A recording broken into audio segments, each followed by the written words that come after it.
नमस्ते दोस्तों, मैं पप्पू शर्मा कोडिंग शर्मा के इस चैनल पर आपका स्वागत करता हूं। आज का वीडियो जावा के ऊपर रहने वाला है, जिसके अंदर हम लोग जेवीएम को पढ़ेंगे। मैंने पिछले वीडियो में जावा के प्रोग्राम का स्ट्रक्चर को समझाए थे और उसी दिन बताए थे कि जावा के अंदर जेवीएम नाम का कुछ चीज होता है। तो उसी जेवीएम के ऊपर आज का ये वीडियो रहने वाला है। तो चलिए वीडियो को स्टार्ट करते हैं। देखिए, जेवीएम का फुल फॉर्म होता है जावा वर्चुअल मशीन। एक ऐसा मशीन जो वर्चुअल है और वो जावा के साथ इंक्लूडेड है, ठीक है। और ये जेवीएम के वजह से जावा ही प्लेटफॉर्म इंडिपेंडेंट प्रोग्रामिंग लैंग्वेज कहलाता है, ठीक है। तो इसको अच्छे से समझेंगे, आगे बढ़ते हैं। देखिए, डायग्राम ऑफ जेवीएम, जेवीएम का क्या डायग्राम है, कैसे काम करता है, उसको समझते हैं, ठीक है। देखिए, जब भी हम जावा के प्रोग्राम को बनाते हैं तो उसको हम लोग डॉट जावा फाइल के एक्सटेंशन लगा के सेव करते हैं। जैसे मान लीजिए अगर एक प्रोग्राम जावा का बनाए और उसको हम लोग क्या करेंगे, मान लीजिए abc.java नाम से उस फाइल को सेव कर दिए। ये डॉट जावा जो लगाए हुए एक्सटेंशन होता है। एक्सटेंशन क्या बताता है कि फाइल किस टाइप का है। अगर कोई फाइल सी प्रोग्रामिंग का बनाना है तो डॉट सी लगाएंगे। अगर सी प्लस प्लस का है तो डॉट सीपीपी लगाएंगे। अगर जावा का है तो डॉट जावा। एचटीएमएल का है डॉट एचटीएमएल। अगर कोई नोटपैड का फाइल है तो बाय डिफॉल्ट उसका एक्सटेंशन डॉट टीएक्सटी होता है। कोई इमेज का फाइल है तो डॉट जेपीजी, पीएनजी, जेआरई, ये सब होता है। तो ये सारा एक्सटेंशन है। इस एक्सटेंशन ये बताता है कि फाइल किस टाइप का रहने वाला है, ठीक है। तो जावा के प्रोग्राम को हम लोग बनाएंगे तो डॉट जावा एक्सटेंशन सेव करेंगे। मैं अगले वीडियो में जावा के कंप्लीट प्रोग्राम के स्ट्रक्चर को एक्सप्लेनेशन करेंगे और साथ में कंपाइलेशन को भी बहुत अच्छे से देखेंगे और एग्जीक्यूशन प्रोसेस को। तो अगला वीडियो को भी आप जरूर देखें, जल्द आएगा वीडियो। तो चलिए, जावा के प्रोग्राम को हम बना दिए, मतलब वो मेरा क्या हुआ, सोर्स जावा सोर्स कोड हो गया।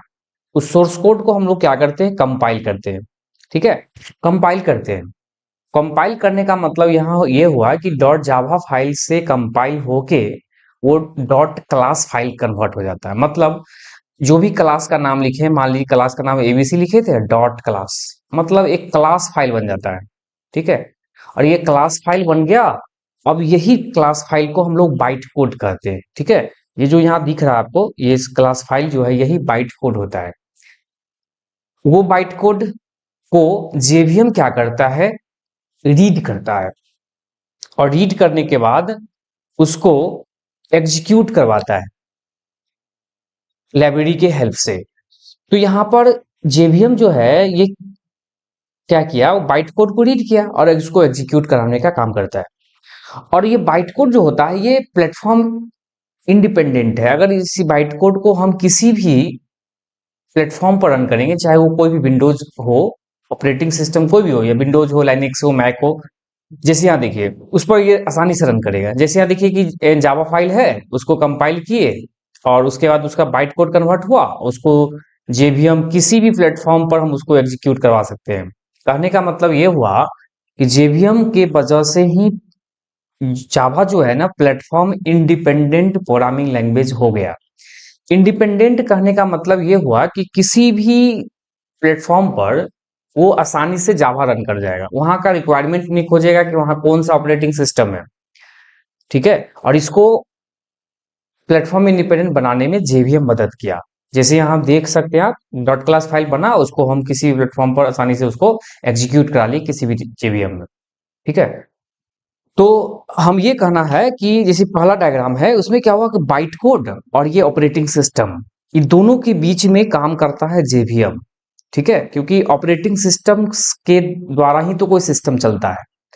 तो उस ऑपरेटिंग सिस्टम जो भी हो, उस कोई भी ऑपरेटिंग सिस्टम हो, ये बीच में जो जेवीएम होता है वो बाइट कोड को रीड करके और जो भी ऑपरेटिंग सिस्टम हो उसको आसानी से एग्जीक्यूट करवा लेता है और काम करता है, ठीक है।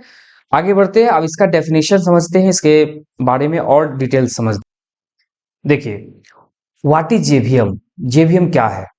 तो यहाँ पर जेवीएम का फुल फॉर्म दिख रहा है कि जेवीएम का फुल फॉर्म होता है जावा वर्चुअल मशीन, जो मैंने पहले बताया हूँ। क्या लिखा है कि it is a part of run time environment, Java run time environment, GRE.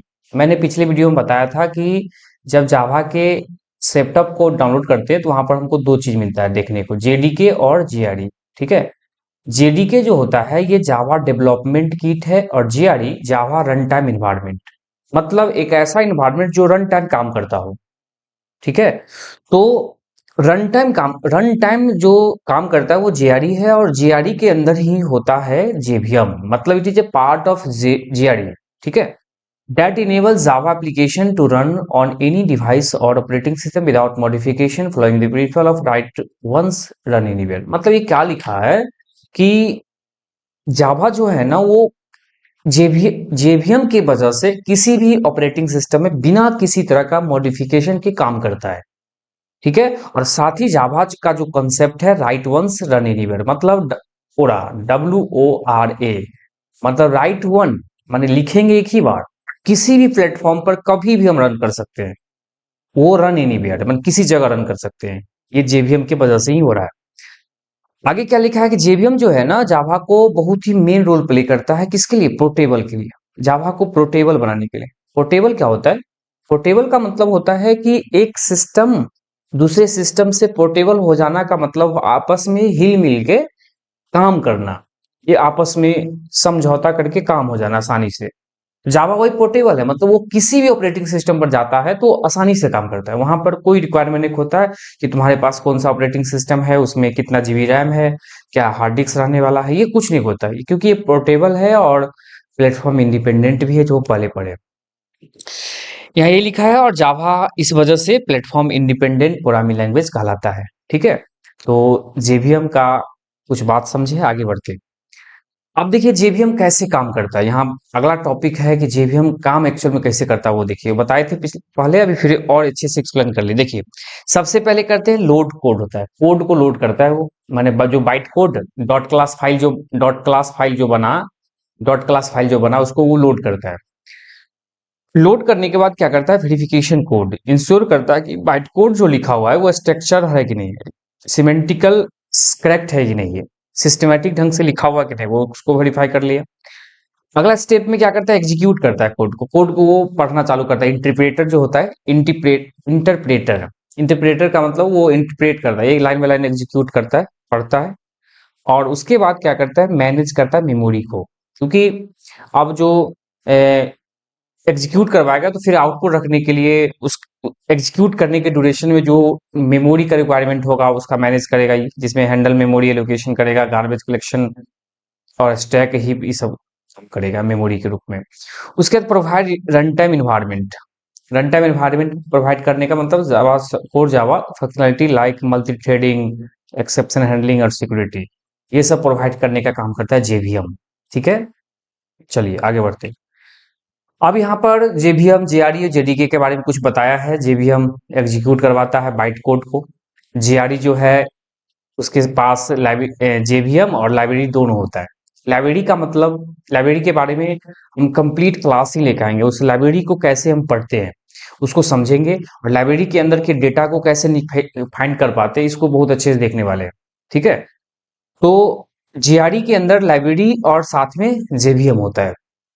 ठीक है, और जेडीके जो होता है उसके अंदर जेआरई और साथ में टूल्स होता है, माने जेडीके के अंदर मिलेगा। जैसे अगर इसका हम एक डायग्राम बना दे तो सबसे ऊपर में हो जाएगा जेडीके, जेडीके के अंदर देखने को मिलेगा हमको जेआरई, जेआरई के अंदर देखने को मिलेगा जेवीएम, जेवीएम प्लस लाइब्रेरी।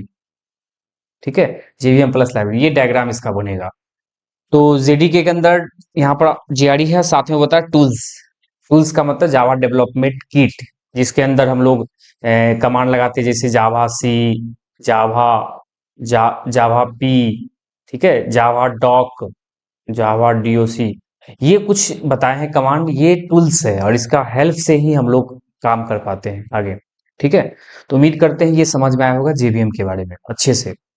आगे बढ़ते हैं, तो जेवीएम के बारे में कुछ छोटा सा वीडियो लेके आए, और उम्मीद करते हैं आपको समझ में आया होगा जेवीएम का कॉन्सेप्ट। और अगले वीडियो में हम जावा के कंप्लीट प्रोग्राम का स्ट्रक्चर को भारी भारी समझाएंगे लाइन बाय लाइन। एक्चुअल में हम सिंपल प्रोग्राम को समझाए थे पहले, इससे पिछले वीडियो में।